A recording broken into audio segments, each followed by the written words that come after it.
여러분 안녕하십니까. 한국말씀 사관학교입니다. 오늘은 사간생도 말씀무장 245회가 되겠습니다. 245회입니다.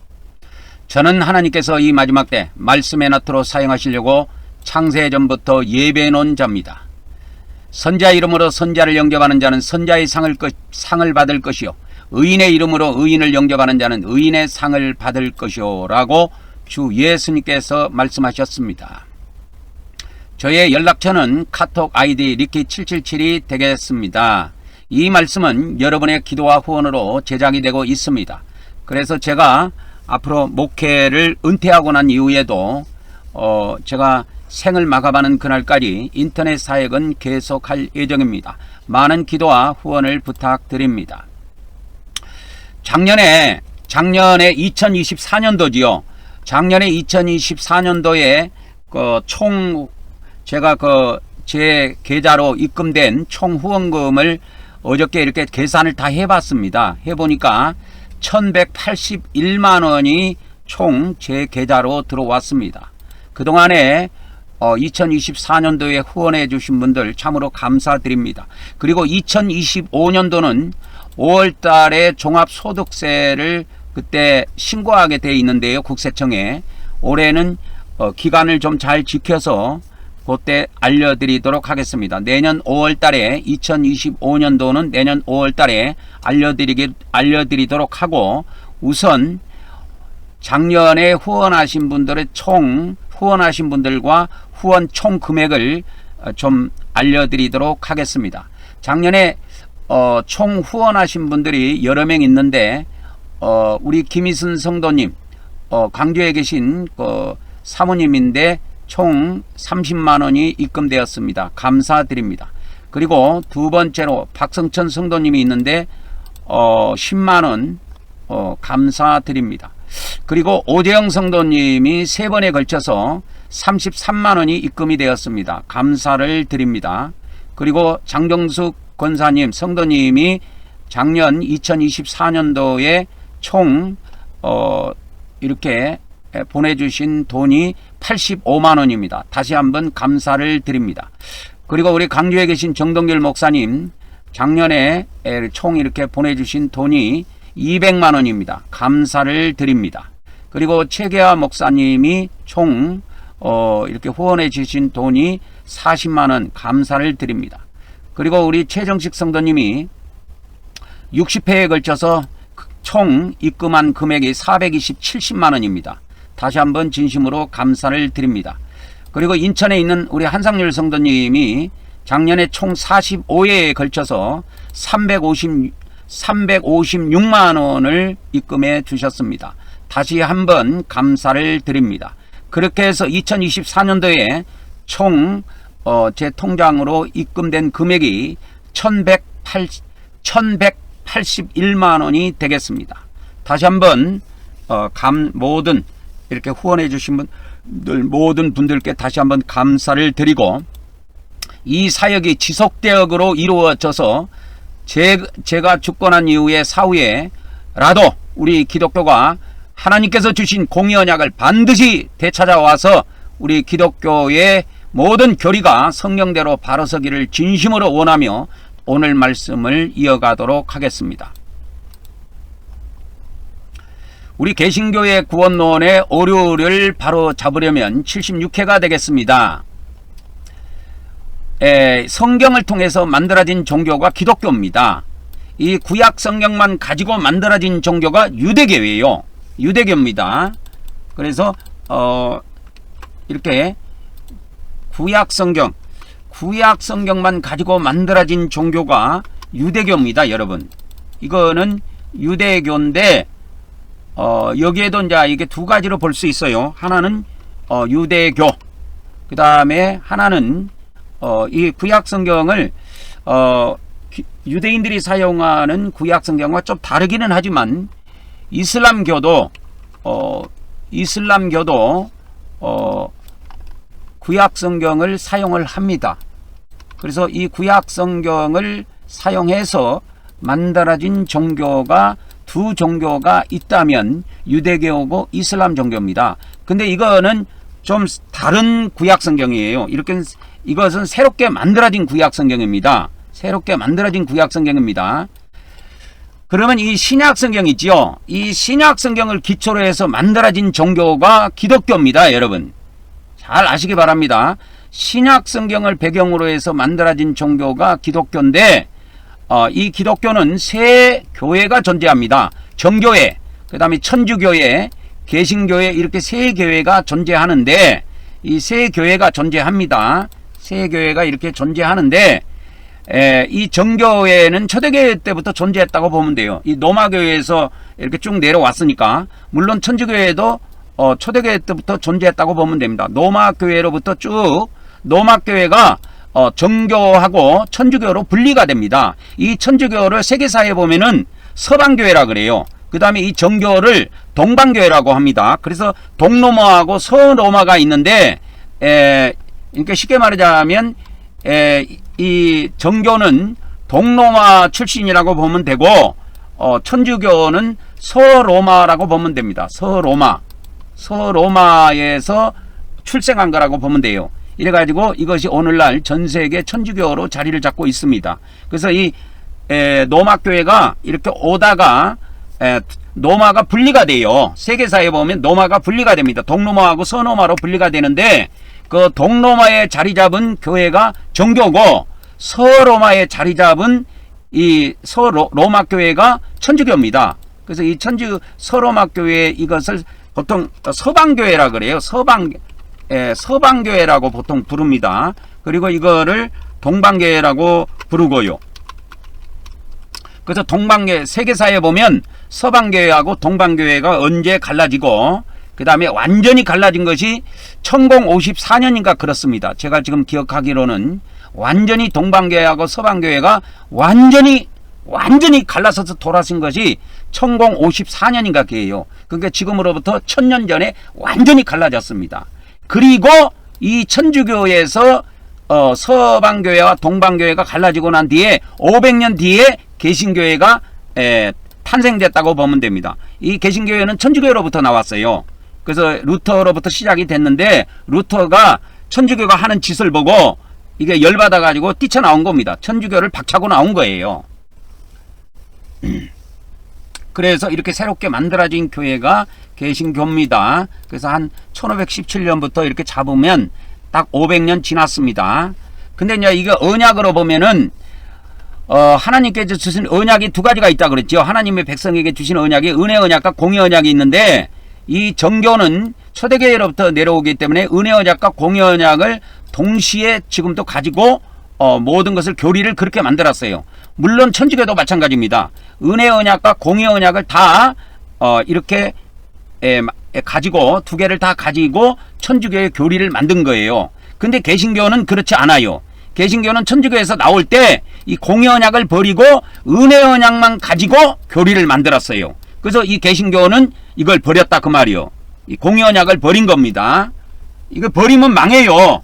그래서 성경에 보면 언약을 한쪽에서 폐하면 언약이 깨지게 되어 있어요. 계약관계가 깨진다니까. 그래서 계약 파기라 그래요. 그래서 우리나라에서도 지금 현재 어떤 두 사람이 무엇을 계약을 했다 칩시다. 한쪽에서 계약을 파기하면 그 계약이 깨지게 되어 있어요. 근데 이 개신교는 공의 언약을 버렸다 그 말이에요.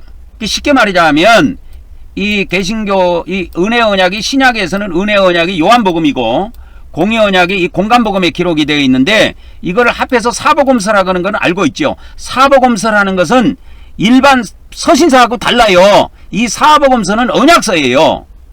구약으로 말하자면 구약에는 은혜 언약이 창세기에 기록이 되어 있고 공의 언약은 출애굽부터 신명기까지 기록이 되어 있습니다.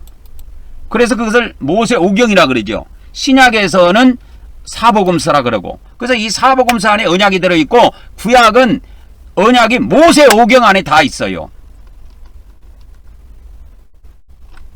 그래서 이것도 하나 해드린다면 뭐 이런 겁니다. 이렇게 하나만 해드린다면 이따 4번 해가지고 그래서 이 구약의 옛 언약 그럴게요. 옛 언약은 이렇게 어디에 다 기록이 되어 있냐면 모세 오경에 기록이 되어 있어요. 그 다음에 이 새 언약은 어디에 기록이 되어 있냐면 사복음서에 기록이 되어 있습니다. 여기 안에 두 개가 다 들어가 있어요. 두 개가 다 있습니다. 은혜 언약과 공의 언약, 이것이 다 들어가 있습니다. 이해하시겠습니까? 은혜 언약과 공의 언약이 이와 같이 이 안에 다 들어가 있다 그 말입니다.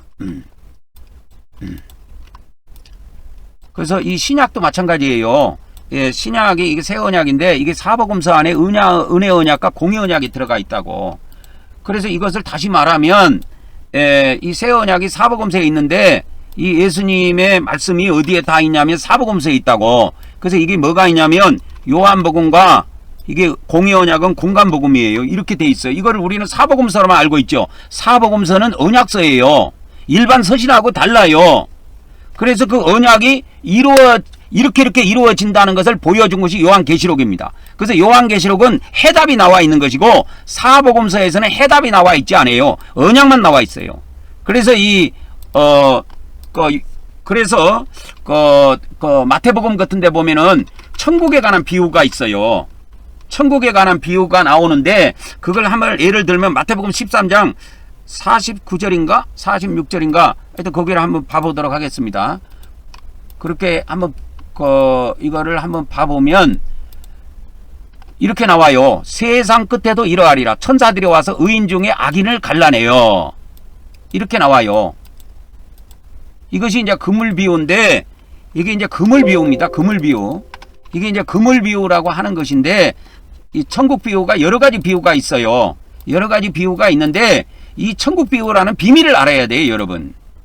천국 비유라는 비밀을 알아야 됩니다. 이 천국이라는 것은 하늘나라 왕국이라는 그 비밀을 알려주고 있는 것인데 이 천국이라는 비유는 어떤 의미를 갖고 있냐면 믿는 사람들에 대한 비유예요. 그래서 믿는 사람들을 쉽게 말하자면 신자들 있죠. 기독교 신자들을 뭐 천주교, 정교, 뭐 개신교 할 것 없이 기독교 신자들을 전부 다 바다라고 치고 물고기라고 치고 이것을 모은다고. 그래서 그물에 가득함에 이렇게 해서 좋은 것하고 나쁜 것으로 좋은 것하고 나쁜 것 두 가지로 분류해요. 그래서 이 좋은 것이 뭐냐면 의인이고 이 좋은 것이 뭐냐면 의인이고 이 나쁜 것이 뭐냐면 악인이에요. 그래서 제가 어저께도 말씀을 드렸지만 이 공간복음은 신자들을 의인과 악인으로 나누는 거라 그랬죠. 의인과 악인으로 나누는 비밀을 알려주는 거예요. 세상 사람 망하는 거 그런 거는 별 관심 안 가져도 돼요. 걔들은 어차피 망하도록 되어 있는 거예요. 걔들은 신경 쓸 거 없고 우리 믿는 신자들, 즉 다시 말하면 정교회, 그 다음에 천주교회, 개신교회 교인들, 그들을 하나님께서는 예수님은 뭐로 이렇게 해서 비유를 했냐면 천국이라는 말로 감춰갖고 이걸 비유를 했다고. 그래서 이 믿는 신자들이 두 종류가 있다 그 말이요. 좋은 사람도 있고 못된 놈도 있다 그 말이요. 그래서 그 좋은 사람을 뭐라 그러냐 의인이라 그러고 못된 사람을 기독교 신자들 안에서 못된 사람을 뭐라 그러냐 악인이라 그래요. 그래서 이 성경은 뭘 이야기하냐면 기독교인들을 이와 같이 풀무불에 집어넣는 거, 지옥불에다 집어넣는 것을 다루고 있는 거예요. 그 비밀을 아셔야 됩니다. 이런 거를 뭐 세상 사람들 기준으로 해갖고 여기서는 세상 끝이 아니고 시대 끝입니다. 그래서 이게 헬라어에 찾아보면 아이온으로 되어 있습니다. 아이온은 시대라 그랬죠. 세상이 되려면 코스모스가 돼야 돼요. 그래서 시대 끝에, 신약 시대 끝에 이 일이 벌어진다. 꼭 신약 시대 끝이 아니라도 개인이 죽으면 이렇게 둘로 나눠요. 그래서 이 심판인데 이것이 하나님의 심판인데 하나님의 심판은 두 번에 걸쳐서 있습니다. 쉽게 말하자면 하나님의 심판이 언제 있냐면 개인 종말이 왔을 때, 개인이 죽어가지고 저 세상 가면 그때 심판이 있어요. 이때 의인과 악인으로 나눈다니까, 믿는 자들을. 그 다음에 지금 마태복음에서 지금 13장 마태복음 13장 47절에서 50절의 이 천국 비유, 뭐 그물 비유라고 보통 부르는데 이 천국 비유 중에서 그물 비유는 뭘 이야기하냐면 개인 종말을 말하는 게 아니고 시대 종말을 말해요. 세상 시대 끝에 이런 일이 있단 말이에요. 그래서 신약 시대도 끝이 있습니다, 여러분. 끝이 있어요. 그래서 이 종말이라는 것이 두 가지 차원에서 봐야 돼요. 성경을 볼 때 개인이 이 시대가 끝나기를, 신약 시대가 끝나고 천년왕국을 바라봤는데 개인이 먼저 종말을 맞이하는 경우가 있어. 우리가 먼저 죽어.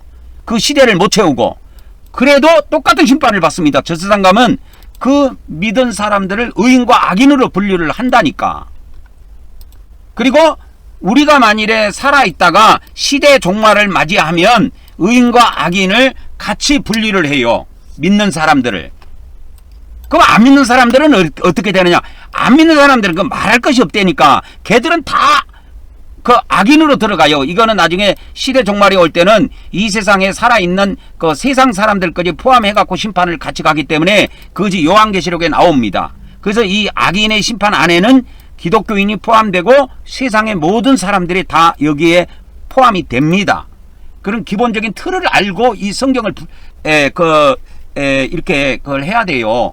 근데 이 천국 비유가 한 가지만 있는 게 아니고 예수님이 많이 이야기를 했어요. 뭐 엄청 많이 이야기한 것은 아니고 그러면 이거를 하나 또 추가해서 본다면 뭐가 있냐면 천국의 비유 중에서 마태복음 25장에 보면 열처녀 비유가 나와요. 열처녀 비유가.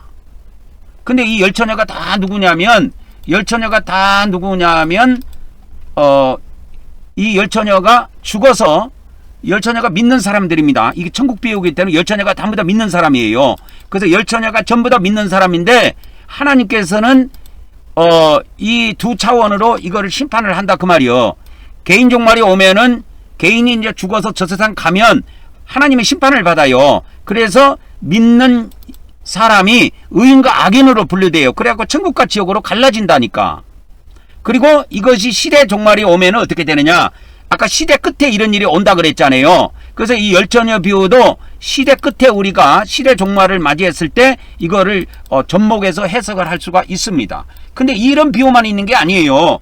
이 천국 비유가 많이 있어요, 성경에. 그래서 또 하나 이렇게 생각해 보면 마태복음 25장에 열처녀 비유 다음에 달란트 비유가 나옵니다. 이게 또 마태복음 25장에 나오고 열처녀 비유도 마태복음 25장에 나옵니다. 근데 이 달란트 비유는 뭐냐면 그 하나님의 종이야. 그러니까 하나님의 종들에게 이 달란트를 주고 간 겁니다. 그래서 여기에서 달란트 비유에서 의인과 악인으로 이게 구분이 되는데 의인, 악인이 전부 다 종들이에요. 하나님의 종들이에요. 그러니까 하나님과 관계없는 사람이 아니야. 이 열처녀도 마찬가지고. 그 비밀을 알아야 이 공의 언약을 풀 수가 있습니다. 그래서 이 개신교는 공의 언약을 버려버렸기 때문에 이걸 정확하게 풀 수가 없어요. 풀 수가 없다니까. 그리고 이것이 여기에만 나오는 것이 아니고 또 이 마태복음 22장에 가보면 혼인잔치 비유가 나와요. 혼인잔치 비유가 나오는데 임금님이 자기 아들이 이제 결혼식을 올립니다. 그러면 결혼식을 올리고 나면은 그 잔치가 있을 거 아니요. 근데 그때 어떤 사람이 일복을 입지 않고 여기를 참석한 거야. 잔치에. 그래가지고 임금이 보니까 기분이 엄청 나빠.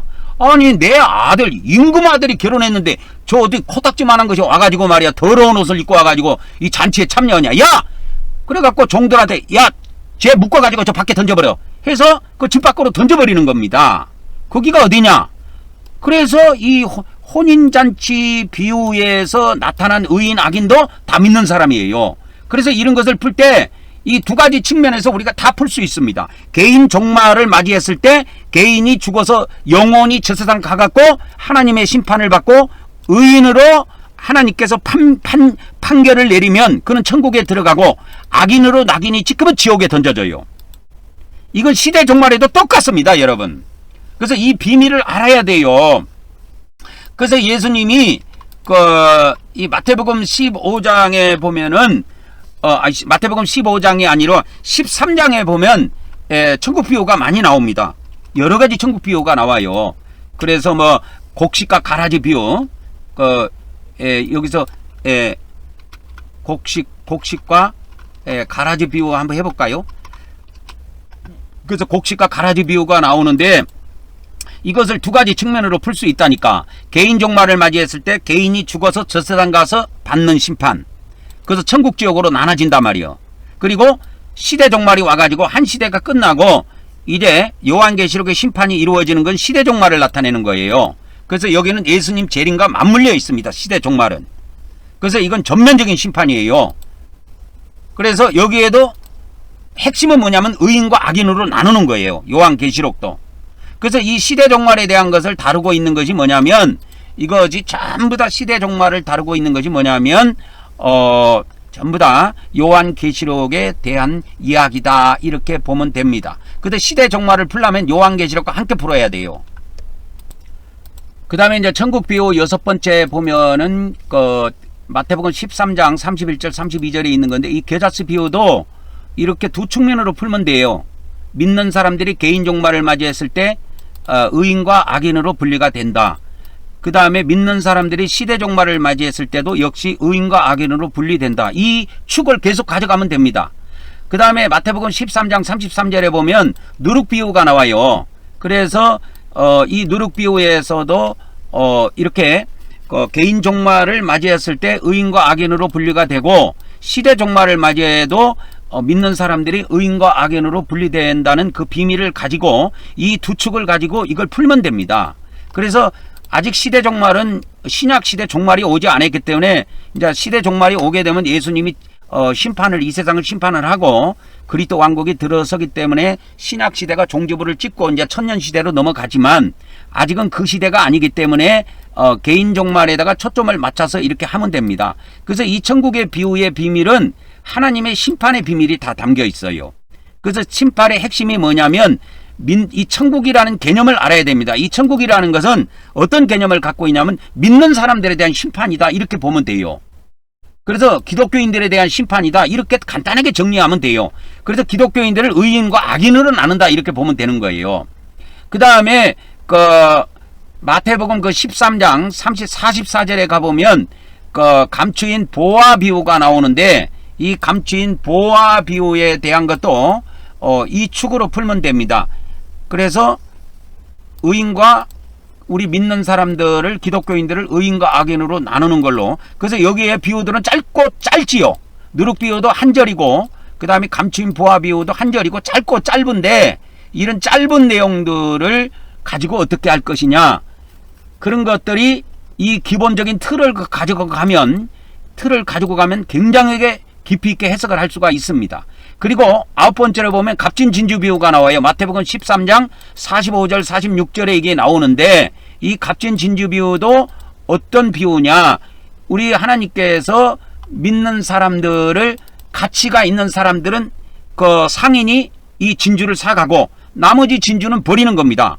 그래서 가치가 없는 진주는 버리는 거예요. 그것이 뭐냐. 믿는 우리 기독교인들을 의인과 악인으로 분리를 한다니까. 그래서 이 개념을 가지고 가면 이것이 비유가 짧게 되어 있어도 아주 깊이 있게 해석을 할 수가 있습니다, 여러분. 그리고 아까 제가 첫 번째로 이야기했던 그물 비유 있죠. 이 그물 비유가 마태복음 13장 아까 47절에서 50절에 나온다고 했는데 이것이 뭐냐면 여기에 나와 있는 비유는 시대 종말에 대한 비유입니다.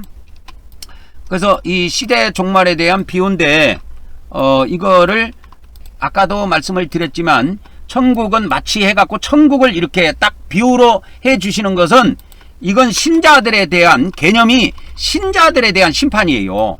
그래서 이 비밀을 알려면 구약에 공의 언약 안에 복과 저주가 나와 있어요. 이 개념을 모르면 이 천국 비유에 대한 비밀을 해석을 못하게 되어 있습니다. 그래서 이 기독교 목사들이 해석해 놓은 거 보면 내가 보면 엉망진창으로 해놔갖고 나는 그들의 것을 보지 않습니다. 그래서 천국이라는 비유는 믿는 자들에 대한 심판이다 이렇게 보면 돼요. 그래서 천국 비유는 믿는 자들에 대한 심판이다 이렇게 간단하게 보면 됩니다. 자, 그래서 이 성경에 천국 비유가 많이 나와요. 천국 비유가 아닌 것도 있고 천국 비유라고 해갖고 천국이 딱 들어가 있는 것도 있는데 이 천국 비유는 믿는 자들의 심판에 대한 비유다 이렇게 보면 간단합니다. 믿는 자들 심판에 대한 비유예요. 그래서 믿는 자들을 뭘로 나누느냐. 믿는 자들을 둘로 나눈다니까. 믿는 자들을 의인과 악인으로 분리한다니까. 의인과 악인으로 분리하는 거예요. 이걸 잘 기억하시기 바랍니다. 믿는 자들을 믿는 자들을 어떻게 분리하냐? 의인과 악인으로 분류하는 거예요.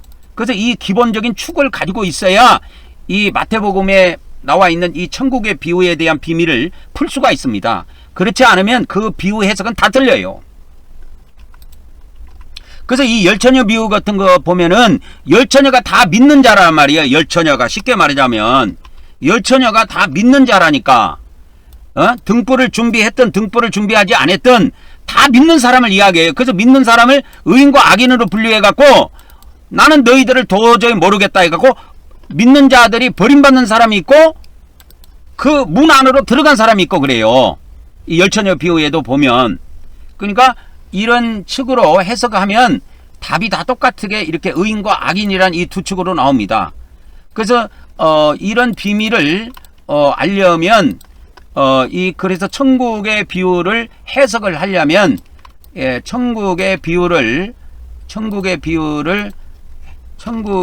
비유에 대한 해석을 하려면 올바르게 해석을 하려면 어떻게 해야 되냐면 올바로 해석을 하려면 어떻게 해야 되냐면 믿는 자들을 의인과 악인으로 나눈다는 기본 원칙을 알아야 돼요. 믿는 자들을 뭐와 뭐로 의인과 악인으로 구분한다. 이 대원칙을 알아야 됩니다. 이것을 알려면 이 천국 비유의 해석을 알려면 뭘 정확하게 알아야 되냐면 구약에 나와 있는 하나님의 그 공의 언약 있죠. 구약에 하나님의 공의 언약에 있는 공의 언약의 복과 저주를 정확하게 알아야 천국 비유를 해석을 할 수가 있다 이 말이요. 천국 비유를 정확하게 해석을 할 수가 있습니다. 그렇지 않고는 다 틀려요. 그래서 기독교는 이 공의 언약을 버렸기 때문에 공의 언약 안에 이 공의 언약의 복과 저주는 믿는 자들이 받는 복과 저주인데 기독교에서는 아마 그렇게 해석 안 할 거야. 이 천국 비유를 해석을 할 때 이렇게 안 할 거란 말이야. 왜 그걸 그렇게 안 하냐면 공의 언약의 복과 저주라는 내용을 모르기 때문에 그런 거예요. 그래서 예수님이 주신 말씀 또는 언약 그렇게 할게요. 예수님이 주신 그 언약은 두 언약이 있습니다. 은혜 언약이 있고 공의 언약이 있습니다. 은혜 언약이 있고 공의 언약이 있어요. 근데 이 요한복음은 은혜 언약이고 공관복음은 공의 언약이에요. 이 공의 언약은 뭐냐면 공의 언약 안에 뭐가 들어가 있냐면 이 공의 언약 안에 믿는 자들의 복과 뭐가 들어가 있냐면 저주가 여기에 들어가 있어요. 이걸 우리 기독교에서는 이걸 해석을 못하게 돼 있어. 왜? 기독교는 공의 언약이 없어요. 기독교의 구원론 안에 교리 안에 이것이 없다니까. 없어요. 그래서 기독교 목사들이 뭐 마태복음이나 마가복음이나 누가복음에 나와 있는 거 가지고 설교는 해요. 설교는 하지만 그들의 교리 안에는 그것이 일절 들어와 있지 않습니다. 그래서 교회 목사님들이 설교를 할 때 믿는 자들에 대한 저주, 여러분들 저주 받습니다. 여러분들 신앙생활 똑바로 못하면 지옥 들어가서 저주 받습니다. 이거 이야기한 목사 들어봤습니까? 내나 복이나 이야기하고 좋은 이야기만 해주지 그것만 이야기하면 다 사기꾼이 되는 거예요. 사기꾼이라는 건 사기를 치는 사람들을 말하는데 똑바로 안 알려주면 그게 사기꾼이야. 그래서 이 예수님이 주신 언약은 사복음서 안에 있는데 공관복음과 요한복음이 있습니다. 요한복음은 은혜 언약이고 공관복음은 공의 언약이에요. 이 간단한 것을 신학교에서 못 가르쳐주고 있다니까 지금. 요한복음은 은혜 언약이고 공관복음은 공의 언약이라는 거 여러분 들어보고 여러분 목사 안수 받았습니까? 기독교 목사들이? 저는 그걸 알지도 못한 상태에서 목사 안수 받았어요. 그래서 이러한 비밀들은 저는 다 성령님으로부터 가르침을 받고 여러분들에게 알려드리는 겁니다. 그래서 이 공의 언약은 믿는 사람들의 복과 저주가 담겨 있어요. 믿는 사람들의 복과 저주. 그래서 믿는 사람들의 이 복과 저주가 공의 언약에 담겨 있다 이 말입니다. 그러면 이 신약에도 공의 언약이 있지만 신약에도 공의 언약이 신약에도 공의 언약이 있지만 구약에도 공의 언약이 있다니까. 거기에는 이스라엘이죠. 이스라엘의 그 복과 저주가 정확하게 나와 있습니다. 그래서 이거를 이스라엘의 복과 저주를 처음으로 다루고 있는 곳이 어디냐? 이스라엘의 그 복과 저주를 처음으로 다루고 있는 것이 레위기 26장이라고 알려줬습니다. 레위기 26장이라고 제가 알려드렸어요. 그리고 그 다음에 세밀하게 또 한번 나온 데가 신명기. 신명기 27장부터 30장에 이와 같이 이스라엘에 대한 복과 저주가 세밀하게 나와 있습니다. 세밀하게 나와 있습니다. 그래서 이 앞전에 구약에 나타난 이스라엘이 받는 복과 저주에 대한 비밀을 알아야 이 예수님이 말씀하신 천국의 비유를 풀 수가 있습니다. 이 천국의 비유는 천국의 비유, 뭐 하나님 나라의 비유, 뭐 마태복음, 마가복음, 누가복음에는 그 하나님 나라에 대한 비유고 마태복음은 천국 비유인데요. 이런 비유들은 믿는 자들의 복과 저주를 다루고 있는 것입니다. 그래서 이런 비밀들을 알려면은 구약 성경의 공의 언약에 나타난 이스라엘에 받는 복과 저주를 알아야 돼요. 그래서 이 구약 성경에 그 여호수아서까지 구약의 공의 언약의 복과 저주가 기록된 데를 간단하게 제가 4가지를 알려드리도록 하겠습니다. 이 복과 저주가 처음에 세밀하게 기록된 데는 레위기 26장이라고 제가 알려드렸고, 그 다음에 두 번째로 세밀하게 복과 저주가 기록되어 있는 것이 신명기 27장부터 30장까지입니다. 이거를 보통 우리가 모압 언약이라고 그래요. 그래서 시내산 언약에서 첫 번째 복과 저주의 내용을 선포하셨고, 모세를 통해서 선포하셨고, 모압 언약에서도 모세를 통해서 이렇게 복과 저주가 선포가 됩니다. 근데 시내산에서 선포된 복과 저주는 이건 1세대에게 주신 거고, 모압에서의 복과 저주의 선포는 그 광야에서 새로 태어난 2세대들에게 주신 내용입니다. 그런데 이제 2세대들이 이들이 이제 어디를 들어가냐면 가나안 땅에를 들어가요. 가나안 땅에 들어가 가지고 신명기 27장부터 보면은 그때 하나님께서 모세를 통해서 주신 명령이 뭐였었냐면, 너희들이 가나안 땅에 들어가 보면, 가나안 땅에 들어간다면 에발산에서는 저주를 선포하고 그립신산에서는 복을 선포하도록 그렇게 되어 있습니다. 그래서 이 에발산 언약은 저주에 대한 언약입니다. 그립신산 언약은 복에 대한 그 언약이에요. 그래서 이 복과 저주가 다 이렇게 선포가 되어 있습니다. 그래서 그 여호수아서 8장 30절에서 35절에 이 내용이 기록이 되어 있는데, 이스라엘 백성들이 제사장들이 언약궤를 메고 있는데 언약궤 좌우로 서라고 했어요. 좌우로 서게 했습니다. 그래서 한쪽은 에발산을 향해서 바라보고 한쪽은 그리신산을 향해서 바라보도록 해서 그리신산에서는 이렇게 복이 선포가 되고 에발산에서는 저주가 선포가 되었습니다. 근데 이게 이제 한 가지 이제 다른 것이 뭐냐면, 모압 언약에서는 복과 저주를 이야기했을 때 모세가 그냥 시내산에서만 그 모압 평지에서 이렇게 말씀을 선포한 거예요. 레위기 26장에 이것도 시내산 언약에 나와 있는 복과 저주도 한 장소에서 동일하게 주신 겁니다. 근데 하나님께서는 이 복의 내용과 저주의 내용을 가나안 땅에 들어가면 분리하도록 했어요.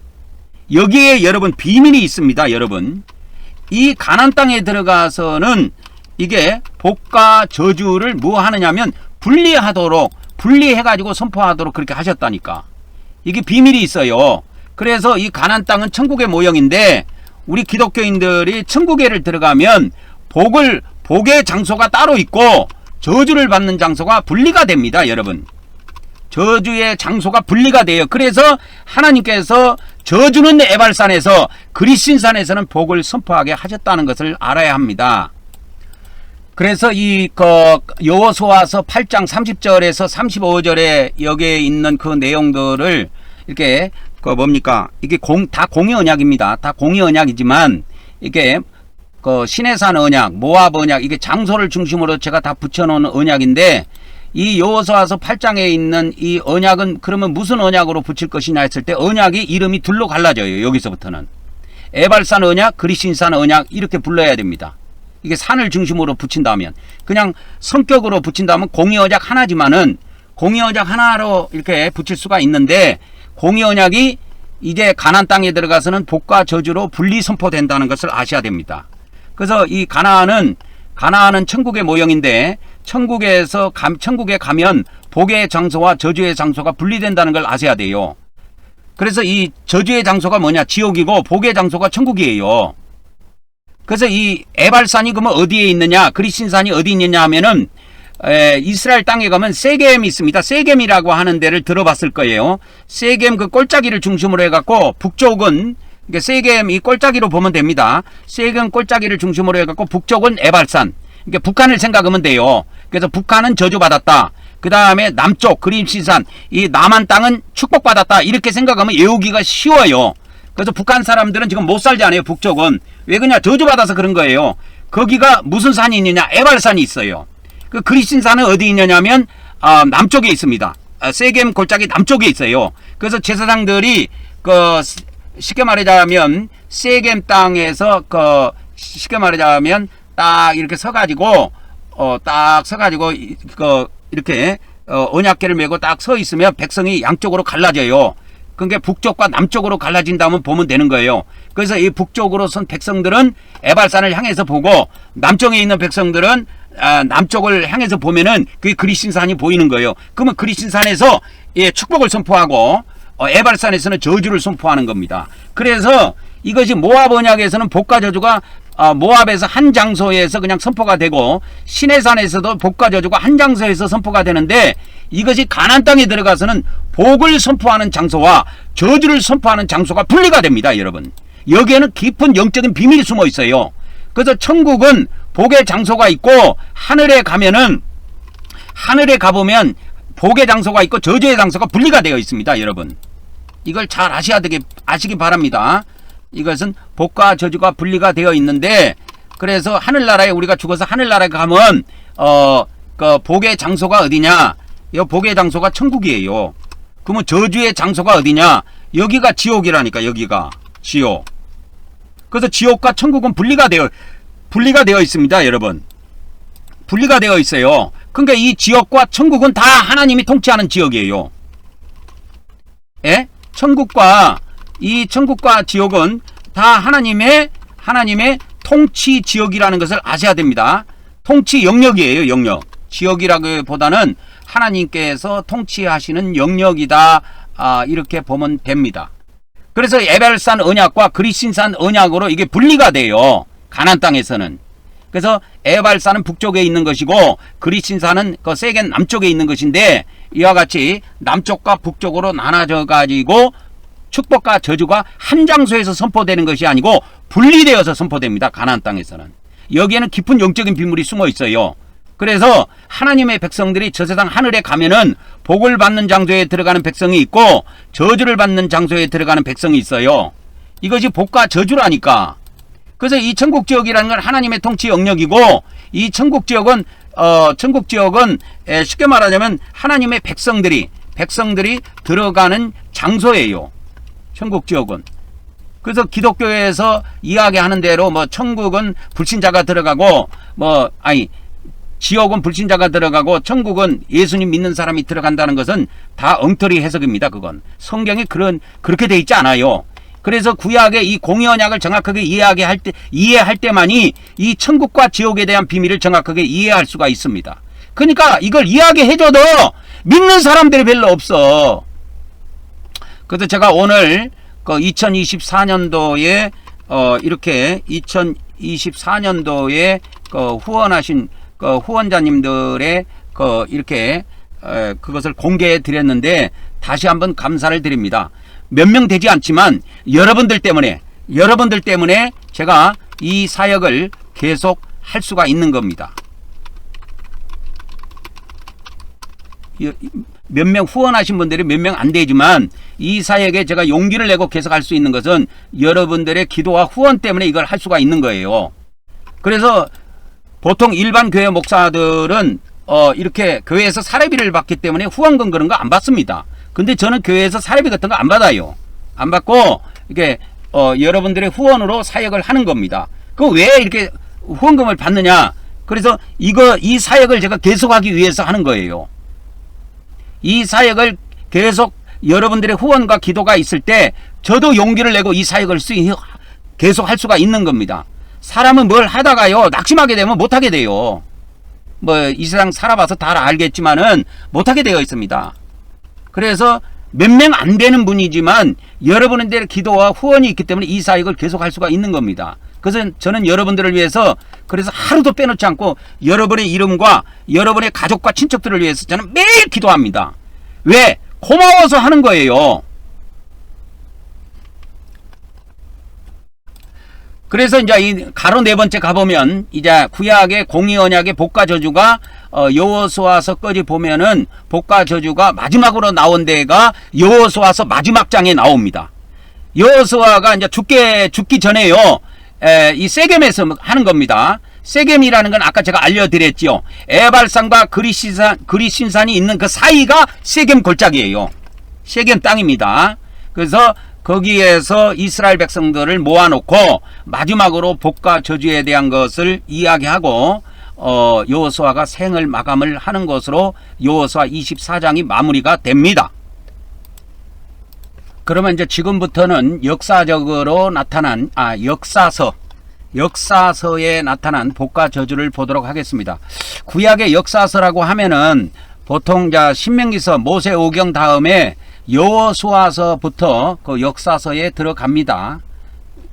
그런데 제가 그 에발산 언약과 그리신산 언약을 이미 여호수아서에 있는 내용을 설명을 했기 때문에 이 세겜 언약, 이 여호수아서에 있는 것은 역사서에서 빼고 사사기부터 나오는 복과 저주에 대한 내용을 살펴보도록 하겠습니다.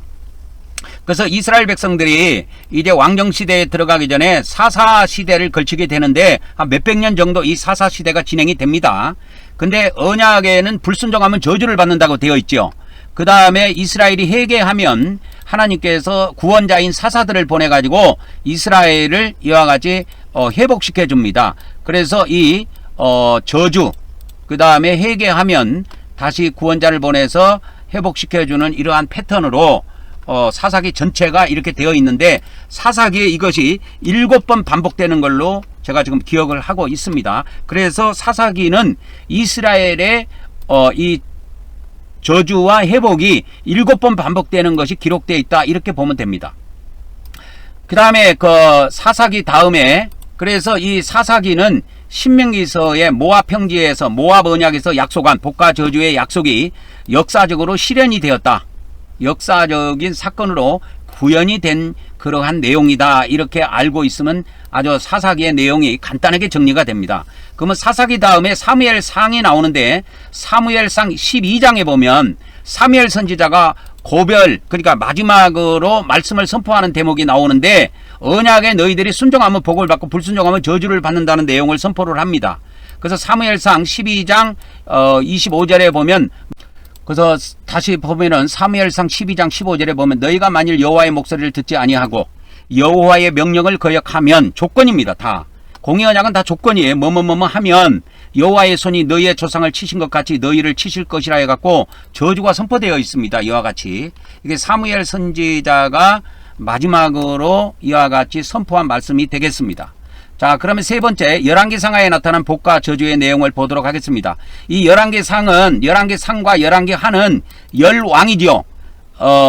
그래서 그 구약의 북부의 이스라엘 왕이 19명이고 남부의 유다의 왕이 20명이에요. 20명인데 이 20명에는 19명은 남자고 1명은 여자 왕입니다. 여왕이에요. 그렇게 해서 남자 왕은 19명이다 이렇게 보면 됩니다. 그래서 남자는 19명인데 여자 왕이 있습니다. 1명이. 그래서 이거는 여왕이에요. 여왕. 그래서 여왕이 1명 있습니다. 그래서 이것이 이렇게 되어 있는데 이 열왕기 상하의 내용은 뭐냐? 왕들이 하나님 앞에 순종하느냐 불순종하느냐에 따라서 나라의 흥망이 갈라져요. 그 내용을 이렇게 열왕기 상하에 쭉 기록을 해 놓은 겁니다. 그래서 열왕기상 9장에 보면 이제 솔로몬 왕이 그 이스라엘 성전, 예루살렘 성전을 건축을 해서 하나님께 봉헌을 한 후에 그 내용이 나오는데 순종하면 나라가 견고하게 서겠지만 우상을 숭배하면 성전이 파괴되고 이스라엘은 저주를 받을 것이라는 경고가 이 열왕기상 9장에 기록이 되어 있습니다. 그래서 여기에 열왕기상에도 복과 저주가 기록되어 있다는 것을 알 수가 있습니다. 근데 결국은 북부 이스라엘하고 남부 유다가 결국은 불순종으로 멸망했다는 거예요. 여러분, 여기에서 뭘 알 수가 있냐면, 여기에서 우리가 꼭 뭘 알 수가 있냐면, 현재 기독교인들이 하나님께 순종해 갖고 기독교인들이 하나님께 순종하여 천국의 복을 받는다. 이것은 극소수고 결국은 구약식으로 이야기하자면 현재 기독교인들이 불순종해서 지옥의 저주를 받는다고 보는 것이 더 정확합니다. 여러분, 그러니까 현재 기독교인들이 불순종하여 천국의 복을 받겠느냐, 기독교인들이 불순종하여 지옥의 저주를 받겠느냐 했을 때 어떤 것이 맞겠느냐 하면은, 구약의 이스라엘의 역사를 보면 여 위에 것보다 여 밑에 것이 가능성이 훨씬 더 큽니다. 여러분, 그걸 아셔야 돼요. 그걸 알아야 성경을 제대로 푸는 거예요. 그래서 제가 기독교인들이 천국에 못 들어갑니다 하는 그 이야기를 자주 하는 것이, 이 박영구 목사의 천국지옥 간증에도 천국에 들어가는 것이 1000명 중에 1명이라 그랬어요. 1000대 1이라 그랬습니다. 이 말은 뭐냐면 대부분의 기독교인들은 하나님의 말씀에 순종해서 천국의 복을 받는 것이 힘들다, 지옥에 들어갔다가 다시 나와야 된다, 그런 결론입니다. 여러분, 그래서 이거를 이해할 때 구약의 공의언약에 나타나 있는 순종하면 복, 불순종하면 저주에 대한 비밀을 알 때 이 박영구 목사의 천국지옥 간증에 나와 있는 1000대 1로 들어가는 천국의 복, 그리고 대부분의 기독교인들이 지옥에 들어간다는 것을 이해하게 됩니다. 그걸 이해하게 되어 있어요. 이거를 바로 알 때 이해하는 겁니다. 아무 때나 이해할 수 있는 것이 아니에요. 그 다음에 열왕기상하에 나타난 복과 저주를 한번 알려드리도록 하겠습니다. 열왕기상하도 내나 열 왕들에 대한 기록이에요. 역대기이기 때문에, 역대라는 것은 역대 왕들에 대한 기록이에요. 그렇기 때문에 똑같은데, 이 열왕기상하가 다른 것은 뭐냐면, 역대상하가 다른 것이 뭐냐면, 이 역대상하는 뭐냐면, 그러니까 포로 이후에 기록된 말씀이에요. 그래서 열왕기상하하고 달라요.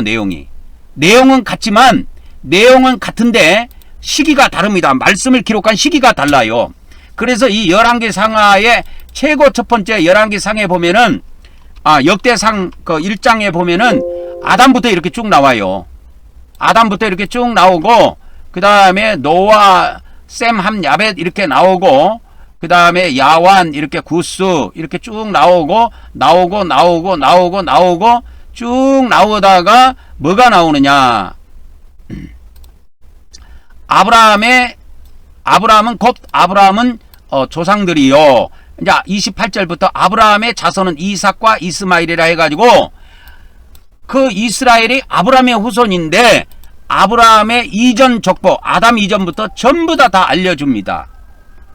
그래서 이 역대상하는 열왕기상하하고 내용이 거의 동일한 내용을 다루고 있는데, 왜 이렇게 똑같은 내용을 성경에 두 개 다 이렇게 성경에다 넣어놨냐면, 이 역대기상하는 포로 이후에 기록된 말씀이에요. 그래서 이스라엘 백성들이 포로 생활을 하고 바벨론에서 돌아와가지고 자기들의 역사를 되돌아보면서 이것을 다시 기록한 겁니다. 그래서 여기에 보면 열왕기하고 내용이 똑같아요. 열왕기와 같은 역사적인 사건이 쭉 전개가 됩니다. 그래서 포로로 끌려가 갖고 이렇게 저주를 받았다, 그 내용입니다. 그러니까 여러분, 구약의 이스라엘의 그 신앙의 가정을 보고 결말을 보면은 기독교인들의 결말을 볼 수가 있는데, 기독교인들이 하나님 말씀에 순종해 갖고 천국에 들어가는 확률보다는 불순종해서 지옥의 저주를 받은 확률이 훨씬 더 큽니다. 여러분, 이걸 알고 있어야 돼요. 그래서 기독교 목사들이 기독교인들한테 사기치면 안 돼요. 교인들한테. 그래서 지옥에서 돌아오는 것도 알려줘야 된다, 가르쳐줘야 된다는 말이 그 말입니다.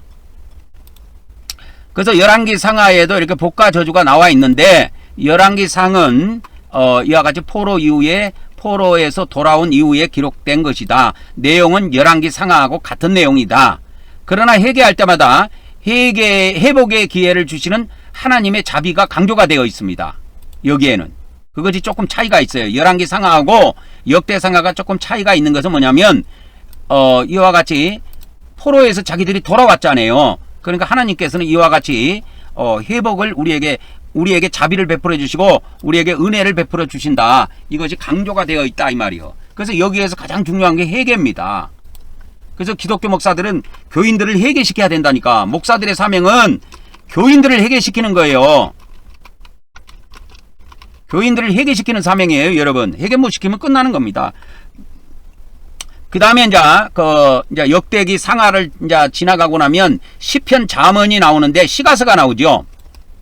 그걸 합해서 이제 시가서에 나타난 복과 저주의 내용을 보면 시편 1편을 보면 복 있는 사람은 이렇게 해갖고 시편 1편에 그런 내용들이 나옵니다. 그죠? 복 있는 사람은 악인들의 꾀를 따르지 아니하고 죄인들의 길에 서지 아니하며 오만한 자들의 자리에 앉지 아니하고 오직 여호와의 무엇을? 율법을. 이 율법이 율법을 즐거워하여 그 율법을 좋아하여 묵상한다 이 말이요. 근데 우리 기독교 이 율법이 뭐냐면 율법이 공의 언약이에요. 근데 우리 기독교는 공의 언약을 버렸기 때문에 법이 없어요. 실제로는.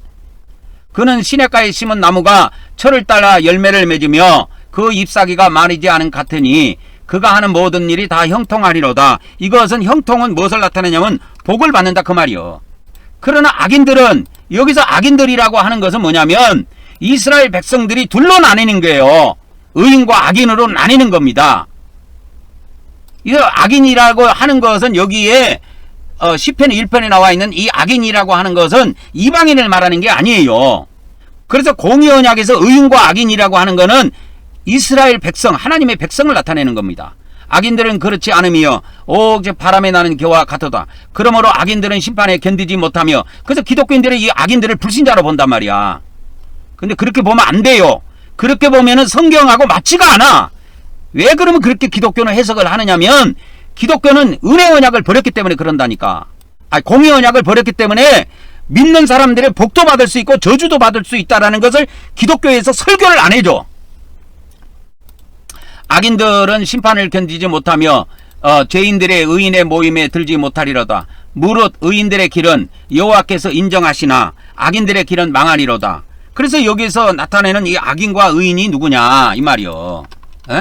시편 1편에 나와 있는 이 악인들과 의인들이 누구냐 이 말이에요. 이걸 잘 하셔야 됩니다. 이거를 여러분들이 이때까지 어떻게 해석했는지는 모르겠지만 여기에 의인과 악인은 하나님의 백성들이에요. 그래서 이거를 알려면 공의 언약을 알아야 된다니까.